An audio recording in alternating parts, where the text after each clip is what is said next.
നമുക്കിനി ബീഹാറിലേക്ക് പോകാം.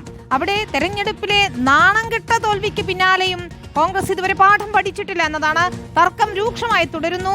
എന്താണ് തോൽവിയുടെ കാരണം? അതിൽ സംഘടനാ ദൗർബല്യം പരിശോധിക്കണമെന്നാണ് നേതാക്കളുടെ ആവശ്യം. വോട്ടുചോരി മാത്രമല്ല പരാജയ കാരണമെന്ന് എന്തായാലും ഒരു വിഭാഗം പറയുകയാണ്. സംഘടനാ പ്രശ്നങ്ങൾ പരിശോധിച്ച് തിരുത്തണമെന്നും തോൽവിയുടെ ഉത്തരവാദിത്തം നേതാക്കൾ ഏറ്റെടുക്കണമെന്ന ആവശ്യവും ഉയരുന്നുണ്ട്. ആദിൽ പാലോട് ചേരുന്നു. അതിൽ രാഹുൽ ഗാന്ധി തന്നെ നേരിട്ട് നയിച്ച ഒരു തെരഞ്ഞെടുപ്പ് തേജസ്വി യാദവിനൊപ്പം കൈകോർത്തുകൊണ്ട്, പക്ഷേ ഇത്ര വലിയ നാണക്കേട് അടുത്ത കാലത്തൊന്നും ഉണ്ടായിട്ടില്ല. അതിന് പിന്നാലെ ഉണ്ടായ പൊട്ടിത്തെറികൾ, അതിനൊന്നും തന്നെ ഒരു പരിഹാരവുമായിട്ടില്ല.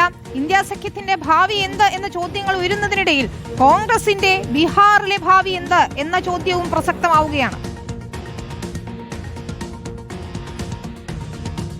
ഉറപ്പായും തന്നെയാണ്. പ്രത്യേകിച്ച് ബീഹാറിൽ വലിയ ആവേശം ഉണ്ടാക്കാൻ രാഹുൽ ഗാന്ധിയും തേജസ്വി യാദവും ഒരുമിച്ച് നയിച്ച വോട്ടർ അധികാർ യാത്രയിലൂടെ കഴിഞ്ഞിരുന്നു. പക്ഷേ ആ ആവേശമൊന്നും തെരഞ്ഞെടുപ്പിൽ ഫലം കണ്ടില്ല എന്നതായിരുന്നു പിന്നീട് നമ്മൾ റിസൾട്ട് പുറത്തു വന്നപ്പോൾ മനസ്സിലാക്കുന്ന കാര്യം. അതിന് പിന്നാലെ തൊട്ടടുത്ത ദിവസം തന്നെ മല്ലികാർജ്ജുൻ ഖർഗെയുടെയും രാഹുൽ ഗാന്ധിയുടെയും നേതൃത്വത്തിൽ KC വേണുഗോപാലിന്റെ ഒക്കെ സാന്നിധ്യത്തിൽ ഒരു യോഗം ചേർന്ന് വോട്ട് ചോരിയാണ് ഈ പരാജയത്തിന് കാരണമെന്ന നിലപാടിലേക്ക് എത്തി.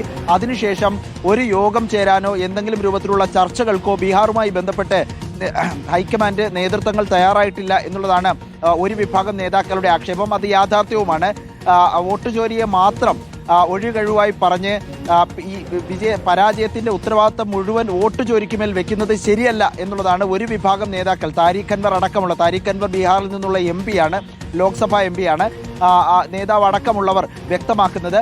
പകരം സംഘടനാ ദൗർബല്യങ്ങൾ ബീഹാറിലുണ്ട്, ഇക്കാര്യങ്ങൾ പരിശോധിക്കണം. ചില നേതാക്കൾ ഈ സീറ്റ് വിഭജനത്തിലും മറ്റുമൊക്കെ ചർച്ച നടത്താൻ നിയോഗിക്കപ്പെട്ട നേതാക്കളുണ്ട്.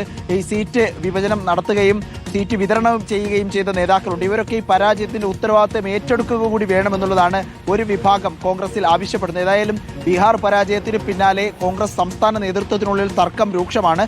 സംസ്ഥാനത്തിന് പുറത്തേക്ക് ദേശീയ നേതൃത്വത്തിലെ ചില നേതാക്കന്മാർ തന്നെ ഇതിൽ അഭിപ്രായ പ്രകടനവുമായി രംഗത്തെത്തുന്നു എന്നുള്ളതാണ് ഏറ്റവും പ്രധാനപ്പെട്ട കാര്യം.